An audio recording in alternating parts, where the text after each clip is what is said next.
الحمد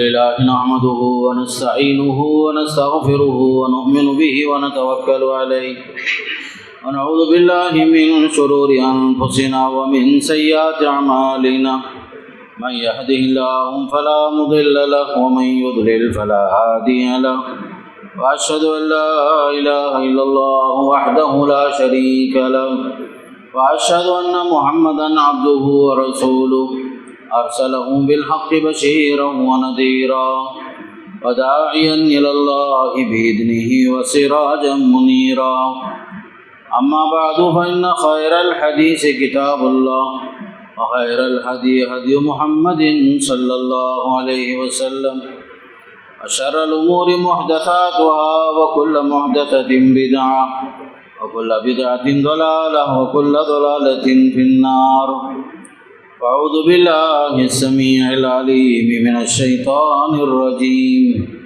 فذكر فإن الذكرى تنفع المؤمنين. عن أبي هريرة رضي الله عنه عن النبي صلى الله عليه وسلم قال: سبعة يظلهم الله في ظله يوم القيامة يوم لا ظل إلا ظله. امام عادل شاب نشأ في عبادة الله ورجل تصدق بيمينه ما تعلم شماله ما أنفقت يمينه ورجل دعته امرأة ذات منصب وجمال فقال إني أخاف الله ورجلان تحابا في الله واجتمعا عليه وتفرقا عليه أو كما قال صلى الله عليه وسلم. تمام تعریفیں اس اللہ کے لیے جس نے ہمیں اسلام کی دولت سے مالا مال فرمایا، قرآن جیسی عظیم الشان کتاب عمل کے طور پر نازل فرمایا. درود و سلام ہو اللہ کے نبی صلی اللہ علیہ وسلم پر، آپ کے صحابہ کرام، تابعین اور تبع تابعین سے اللہ راضی ہو. اللہ تعالیٰ ہم سب کے خدمات قبول فرمائے اور انہیں جنت نصیب فرمائے، اور ہمیں بھی کچھ نیک اعمال کر کے اللہ کی مہربانیاں اور اس کے فضل کو پانے کی توفیق نصیب فرمائے. محترم حضرات، ابھی آپ کے سامنے سورہ اعلیٰ کی ایک آیت بخاری مسلم کے ایک حدیث آپ کے سامنے رکھا. آیت میں اللہ کا حکم یہ ہے: فذکر، نصیحت کرتے رہو، فإن الذکریٰ تنفع المؤمنین، نصیحت سے ایمان والوں کو فائدہ پہنچتا ہے، نصیحت سے ایمان والے فائدہ اٹھاتے ہیں.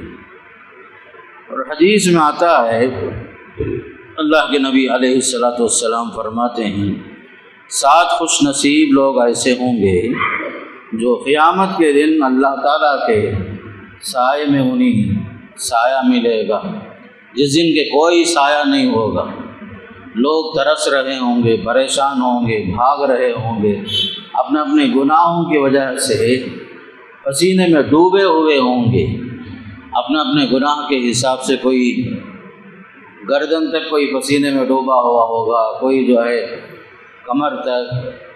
الغرض اپنے اپنے اعمال کی بدولت لوگ حیران ہوں گے، پریشان ہوں گے. سورج سر کے اوپر ہوگا. اس عالم میں ہر ایک کیا پریشانی دیکھنے کے لائق ہوگی، ہر ایک حیران پریشان ہوگا، اللہ ایک اللہ جس پر رحم فرمائے، کرم فرمائے.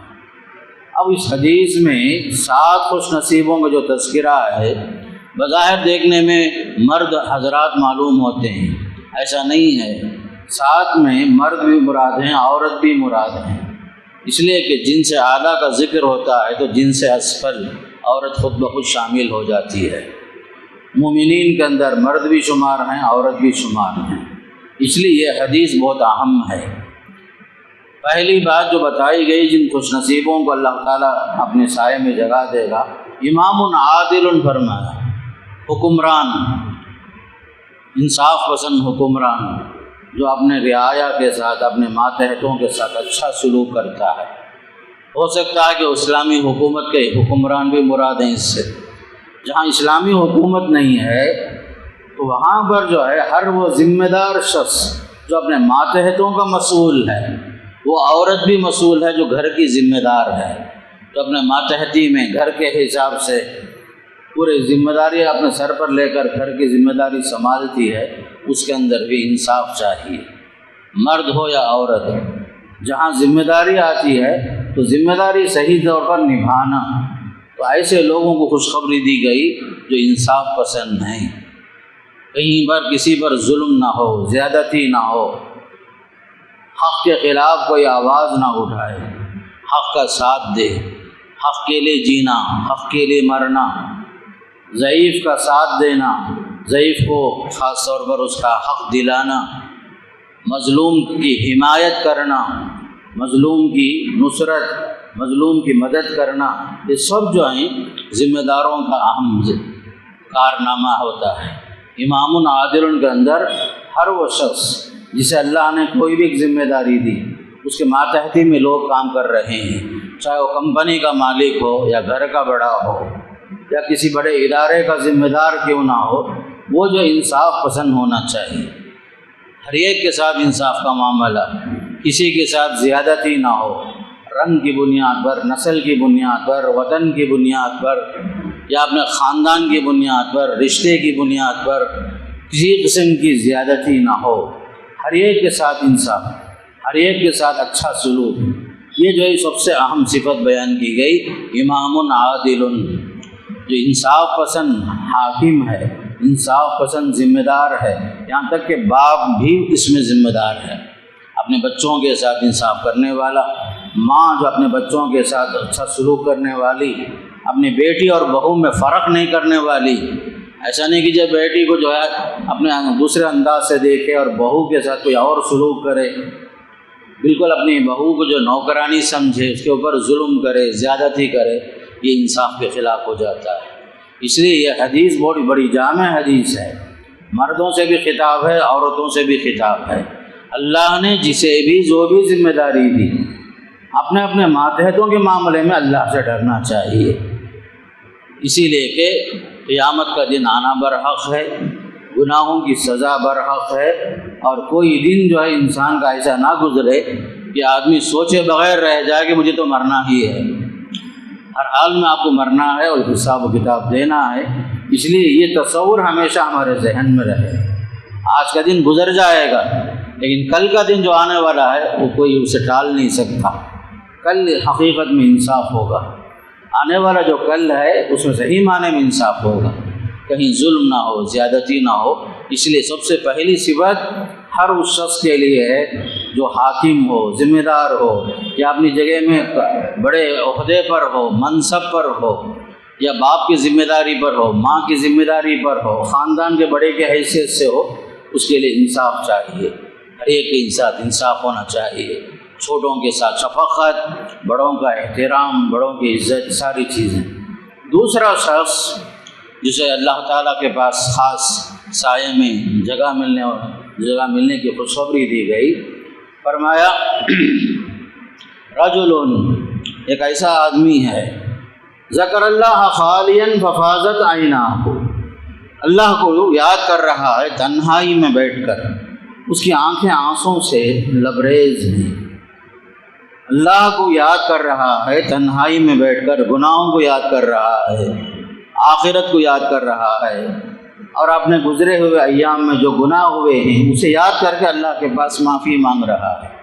اہم شرط یہ ہے آدمی تنہائی میں بیٹھ کر سوچے، اللہ کو یاد کرے، اللہ کی پکڑ کو یاد رکھے، اس لیے کہ دنیا گزر تو جائے گی لیکن آخرت میں تو جواب دینا ہی پڑے گا۔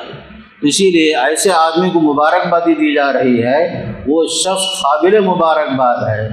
ذکر اللہ خالیا، تنہائی میں بیٹھ کر سوچ رہا ہے مجھ سے کیا کیا ہوا، میں نے کیا کیا، میں نے جو ہے اپنے ماتحتوں کے ساتھ کیسا سلوک کیا، میں جو ہے قوت کی بنیاد پر، طاقت کی بنیاد پر کس کے اوپر کیا ظلم ڈھایا ہوں، یہ سب چیزیں سوچ کر کے اللہ کی پکڑ سے جو ہے ڈر رہا ہے، اللہ کا خوف غالب آ جاتا ہے، تنہائی میں بیٹھ کر رو رہا ہے۔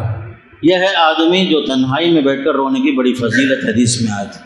رجل ذکر اللہ خالیا ففاضت عینا، تنہائی میں بیٹھا سوچتا رہا میں نے خلوت میں کیا گناہ کیا ہے، جلوت میں کیا گناہ کیا ہے، مجلس میں مجھ سے کیا غلطیاں ہوئی ہیں، میں کس کے ساتھ بے عزتی کیا ہوں، کس کی تحقیر کیا ہوں، کس کی تذلیل کیا ہوں، کسے میں ذلیل کیا ہوں، کسے نیچا دکھانے کی کوشش کیا ہوں، کس کے کام میں رکاوٹ بننے کی کوشش کیا ہوں، کس کے اچھے کام میں جو ہے میں رکاوٹ بنا ہوں۔ یہ سب سوچنے کی چیز۔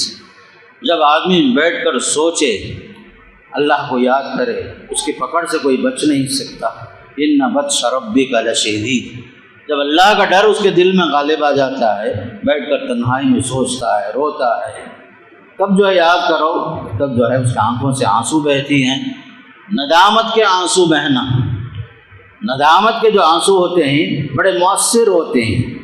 شرمندگی کے آنسو، آدمی جو ہے ایسا ہی روتا ہے وہ بات نہیں ہے، شرمندگی کے ساتھ رونا کہ مجھ سے جو ہوا غلط ہی ہوا، جو ہو رہا ہے غلط ہو رہا ہے، میں آئندہ سے ایسا کام نہیں کروں گا۔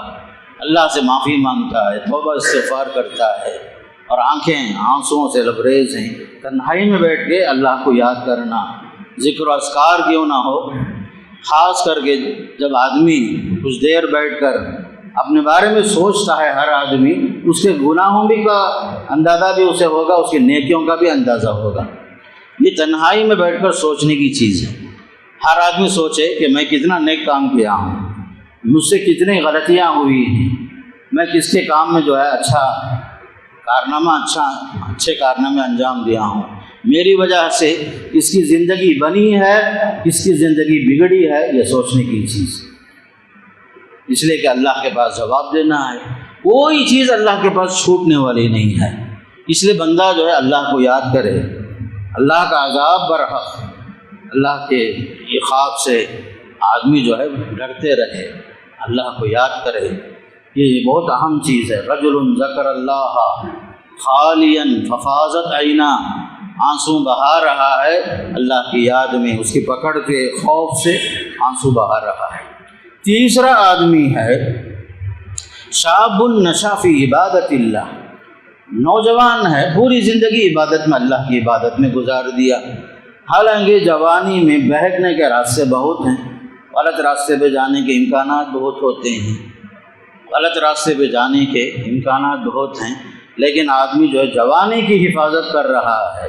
شاب نشا فی عبادت اللہ، جو جوانی کی عبادت کی فضیلت ہے وہ بڑھاپے کی عبادتوں کی اتنی اہمیت نہیں ہے، اس لیے کہ آدمی جوانی میں جو عبادت کرتا ہے کما حقہ، وہ بڑھاپے میں وہ نہیں ہوتا، نہ رکوع صحیح ہوتا ہے، نہ سجدہ صحیح ہوتا ہے، ہزار چاہنے کے باوجود سجدہ نہیں کر سکتا بڑھاپے کے ساتھ، بیماریوں کے ساتھ۔ اس لیے میرے دوستو، جوانی کو غنیمت جانو، صحت کو غنیمت جانو۔ جب اللہ کو موقع دیا ہے، رکوع کرتے ہیں، سجدہ کرتے ہیں، طواف کعبہ جو ہے آپ کر سکتے ہیں، تو یہ سب جوانی کی عمر ہے۔ حج کی عمر بڑھاپا نہیں ہے۔ لوگ سمجھتے ہیں کہ آخری عمر میں حج کر لیں گے، آخری عمر میں نہیں۔ حج جو ہے جوانی میں کرنے کی عبادت ہوتی ہے۔ موقع جب اللہ دیا ہے غنیمت جانو، اس لیے فرمایا شاب النشا، حالانکہ آدمی جوانی میں کیسے کیسے غلط راستے پہ جاتا ہے، لیکن یہ اللہ کا پسندیدہ نوجوان جو ہے، حالانکہ راستے ہزار تھے اس کے سامنے، شہوتیں ہزار تھی، رغبتیں ہزار تھی، حرام راستے سامنے تھے، قدم قدم پر جو ہے برائی کے راستے اسے دعوت دے رہے تھے، لیکن اس نے کہا مجھے اللہ کا ڈر ہے، مجھے اللہ کا ڈر ہے، مجھے اللہ کو جواب دینا ہے، میں غلط کام نہیں کر سکتا، جوانی کو برباد نہیں کر سکتا۔ جوانی میں جو ہے بہکانے کے لیے کتنے لوگ آج کے زمانے میں تیار ہو گئے ہیں، نوجوانوں کو بگاڑنے کے لیے، جوان بچوں کو بگاڑنے کے لیے، مستقل طور پر ڈرگس کے عادی بنانے کے لیے کتنی کوششیں ہو رہی ہیں، کیسی کیسی نوجوان نسلیں تباہ ہو رہی ہیں۔ قریب میں کل پرسوں کی بات ہے، +2 کے طالبات لڑکیاں جو ہیں برتھ ڈے منا رہی اسکول میں 12:30 بجے کے بعد شراب کے ساتھ۔ اسکول کے عملے نے ان تمام لوگوں کو ڈسمس کیا۔ جوان بچیوں کا حال کیسا ہے دیکھو۔ یہ اور بات ہے مسلم ہیں غیر مسلم ہیں، نوجوان لڑکیوں کا حال دیکھو، اسکولوں میں +2 کے بچیاں جو ہے برتھ ڈے مناتے ہوئے شراب پی کر کے ناچنا گانا یہ عام ہو گیا ہے، جبکہ جوانی جو اس کے واسطے نہیں ہے، آدمی کی کچھ کرنے کے واسطے ہے، سنورنے کے واسطے ہے، سنوارنے کے واسطے ہے، اپنے گھر کو بنانے کے واسطے ہے، اپنی زندگی سنوارنے کے واسطے۔ اس لیے خاص کر مسلم نوجوانوں سے میں کہتا ہوں کہ جوانی کو برباد نہ کرو۔ رات کے 10 بجے کے بعد باہر گھومنے کا یہ جو عادت ہے بالکل خطرناک چیز، بلا ضرورت آدمی گھر سے باہر نہ جائے۔ خاص کر عشاء کے بعد کیا کام ہے ہم لوگوں کو؟ ماں باپ بھی بچوں پر نظر رکھیں، بلا وجہ جو عشاء کے بعد باہر گپ شپ کے نام سے رات کے 12 بجے تک باہر گھومنا، جوانی کی عمر جو ہے شیطان بہکاتا ہے۔ چوری کی عادتیں جو آتی ہیں، ڈاکے کی عادتیں جو آتی ہیں، بری عادتیں جو آتی ہیں، برے احباب کے ساتھ آتی ہیں، اتنے سارے کام جو بھی ہوتے ہیں راتوں میں ہی ہوتے ہیں۔ بڑے سے بڑے جرائم جو آدمی کرتا ہے راتوں میں ہی ہوتا ہے۔ اس لیے میرے نوجوانوں، شاب النشا فی عبادت اللہ، کوشش کرو کہ ہم اس جماعت میں آ جائیں جن کے بارے میں آپ نے فرمایا وہ مبارک ہے وہ نوجوان جو اپنی زندگی، اپنی عبادت، اپنی نوجوانی گزار رہا ہے اللہ کی عبادت میں۔ چوتھا مبارک شخص کون ہے؟ فرمایا آپ صلی اللہ علیہ وسلم نے رجل دعته امرأة ذات منصب و جمال۔ چوتھا شخص، مبارک شخص وہ ہے، سیدھا سادہ آدمی ہے، اسے جو ہے برائی پر آمدہ کرنے کے لیے ایک حسین و جمیل عورت، عہدے والی، پیسے والی، شریف خاندان والی، برائی پر اسے بلا رہی ہے، دعوت دے رہی ہے بدکاری کے لیے، زناکاری کے لیے۔ اب یہ نوجوان کہتا ہے انی اخاف اللہ، میں یہ کام تو نہیں کر سکتا، میں تیری خواہش کے مطابق چل نہیں سکتا، مجھے اللہ کا ڈر ہے۔ اس حدیث پر آپ کو نوٹ کرنے کی ضرورت ہے۔ عام طور پر ہمارے لوگ سمجھتے ہیں مرد ہی جو ہے برا ہوتا ہے بول کر، غلطی کی طرف دعوت دینے والا، زنا کی طرف دعوت دینے والا ہمیشہ مرد ہی نہیں ہوتا۔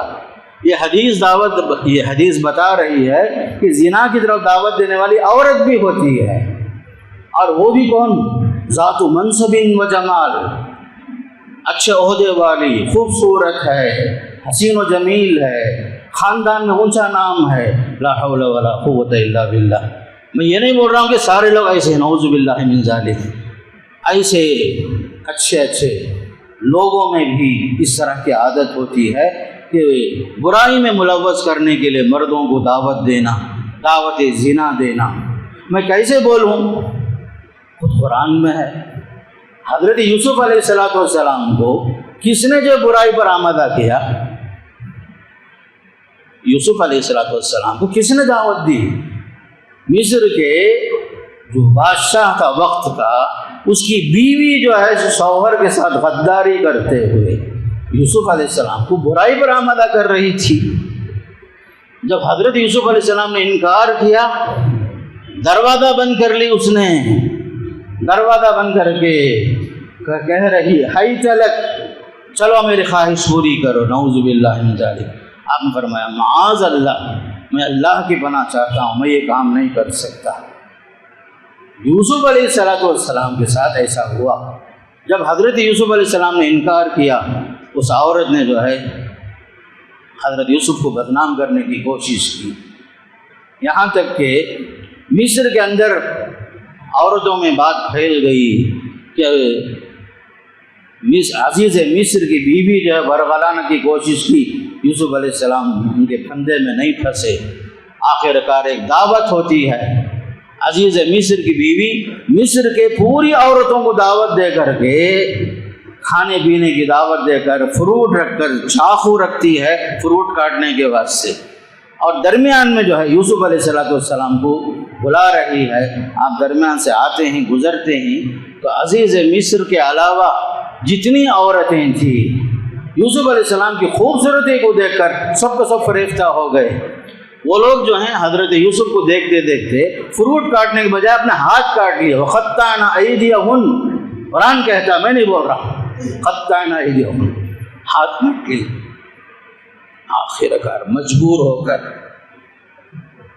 یوسف علیہ السلام دعا کیے، قال رب السجن احب الی مما یدعوننی الی، پروردگار مصر میں یہاں کی بد تہذیبی کا حال یہ تھا، عورتیں اتنی گری ہوئی تھی، یوسف علیہ السلام کا چلنا پھرنا مشکل ہو گیا مصر میں، ہر ایک دیکھتے دیکھتے جو ہے آپ پر فریفتہ ہو جاتے تھے۔ بعد میں ایک حدیث دیکھا، ابھی کچھ دیر پہلے حدیث ملی مجھے، مسلم شریف کی حدیث ہے، اللہ کے نبی علیہ السلام معراج میں گئے، تیسرا دروازہ جب کھولا گیا، یوسف علیہ السلام سامنے تھے، ملاقات ہوئی یوسف علیہ السلام سے، آپ نے فرمایا دنیا کا آدھا حسن حضرت یوسف کو ملا تھا، اتنے حسین تھے اتنے حسین تھے، فرمایا کہ دنیا کا آدھا حسن حضرت یوسف کو ملا تھا، اتنے حسین و جمیل تھے، اس کے باوجود آپ نے برائی کو قبول نہیں کیا، آپ نے دعا کی پروردگار رب السجن احب الی مما یدعوننی الیہ وَإِلَّا تَصْرِفْ عَنِّي كَيْدَهُنَّ أَصْبُ إِلَيْهِنَّ وَأَكُن مِّنَ الْجَاهِلِينَ، جاہلین فرمائے علم کے باوجود میں عمل نہیں کرا تو میں جاہل ہو جاؤں گا، پروردگار مجھے بچا لے، قید خانہ بہتر ہے۔ یہ ہوتا ہے بھائی، بعض مرتبہ عورتیں جو ہیں مکاری کرتی ہیں، سازشیں کرتی ہیں، مردوں کو بہلا کر پھسلا کر غلطی پر آمدہ کرتی ہیں، ایسا بھی ہوتا ہے، یاد رکھنے کی چیز ہے۔ اسی لیے قرآن کہتا ہے ان کیدکن عظیم، یاد رکھو عورتوں کی مکاریاں بڑی خطرناک ہوتی ہیں، فرمایا ان کیدکن عظیم، عورتوں کی مکاریاں سازشیں جو ہوتی ہیں معمولی نہیں ہوتی۔ اس لیے میرے دوستو زنا سے بچو، بدکاری سے بچو، عزت و ناموس کی حفاظت سب سے اہم چیز ہے، شرمگاہ کی حفاظت بہت اہم چیز ہے۔ حدیث میں آتا ہے جو عورت 5 وقتہ نماز پڑھ لے، ماہ رمضان کے روزے رکھ لے، شوہر کی اطاعت کر لے، شرمگاہ کی حفاظت کر لے، اس سے کہا جائے گا جنت کے دروازوں میں سے جس دروازے سے چاہے تو جنت میں چلے جا، کتنی بڑی چیز ہے۔ اس لیے یاد رکھو شرمگاہ کی حفاظت، عزت و ناموس کی حفاظت، خاندان کا معاملہ، گھروں کا عزت کا معاملہ بہت اہم ہوتا ہے، اس سے بڑھ کر بدکاری اہم چیز، قرآن اسے فاحشہ کا لفظ دیتا ہے، بے حیائی سے تعبیر کرتا ہے، اس لیے یہ حدیث بہت اہم ہے۔ ایک آدمی وہ ہے جسے حسب و جمال، خاندان، خوبصورتی، پیسہ، عہدہ سب کچھ ہونے کے باوجود، شوہر ہونے کے باوجود کسی غیر کو دعوت دے رہی ہے، اپنے بستر پر بلا رہی ہے، ایسے جگہ میں آپ کو کیا بولنا ہے؟ انی اخاف اللہ، انی اخاف اللہ، ایک مسلمان ہوں میں اللہ سے ڈرتا ہوں۔ یہ ہوئے چوتھا شخص۔ 5واں شخص کون ہے؟ رجلان تحابا فی اللہ واجتمعا علیہ وتفرقا علیہ، 2 صاحباں ہیں، آپس میں اٹھتے ہیں بیٹھتے ہیں اللہ کی خاطر۔ دوستی میں کوئی جو ہے ذاتی مفاد نہیں ہے، اٹھنا بیٹھنا اللہ کے خاطر، محبت اللہ کے خاطر، جمع ہونا اللہ کے واسطے، جدا ہونا اللہ کے واسطے۔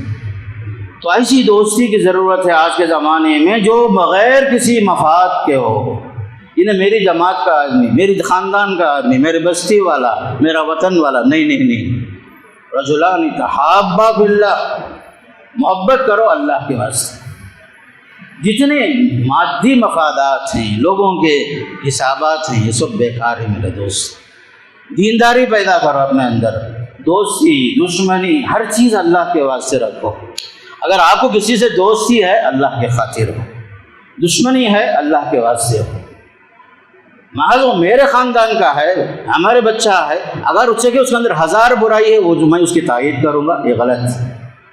اگر ہمارے بچے میں بھی اگر عیب ہے تو عیب ہی ہے، اگر ہمارے بچے میں خامی ہے تو خامی ہے، یہ مانو، تب چل کر کے ہمارے بچوں کی اصلاح ہوتی ہے۔ ہمارا اٹھنا بیٹھنا اللہ والوں کے ساتھ، ہمارا اٹھنا بیٹھنا اللہ والوں کے ساتھ، صحبت جو اولیاء ہے، نیک لوگوں کی دوستی جو ہوتی ہے اس میں نیکی آتی ہے، بروں کی صحبت سے برائی آتی ہے میرے دوستوں۔ ماں کے پیٹ سے کوئی زانی پیدا نہیں ہوتا، ماں کے پیٹ سے کوئی چور پیدا نہیں ہوتا، ماں کے پیٹ سے کوئی جو ہے جھوٹا پیدا نہیں ہوتا، فاسق و فاجر پیدا نہیں ہوتا۔ ہر بچہ جو پیدا ہوتا ہے سلیم الفطرت پیدا ہوتا ہے میرے دوست۔ بعد میں حالات بدلتے ہیں، لوگ بدلتے ہیں، معاشرہ اسے بگاڑتا ہے میرے دوست۔ اس لیے یاد رکھو یہ حدیث اس لحاظ سے اہم ہے، رجلان تحابا فی اللہ، ہمارا آپس میں اٹھنا بیٹھنا ملنا جلنا سب اللہ کے خاطر، للہیت پیدا کرو اپنے معاملے میں۔ رجلان تحابا فی اللہ، آپس میں اٹھتے بیٹھتے ہیں اللہ کے واسطے، آپس میں جو ہے اٹھنا بیٹھنا اللہ کے واسطے، دینا دلانا اللہ کے واسطے، جدا ہونا اللہ کے واسطے، دوستی کا معیار صرف اللہ کی خاطر، یہی چیز کام آنے والی۔ حدیث میں آتا ہے لا یاکل طعامک الا تقی لا تصاحب الا مومنا ولا یاکل طعامک الا تقی، تمہاری دوستی ہو تو مومن سے ہو، بس فاسقوں فاجروں غیروں سے دوستیاں مت کرو۔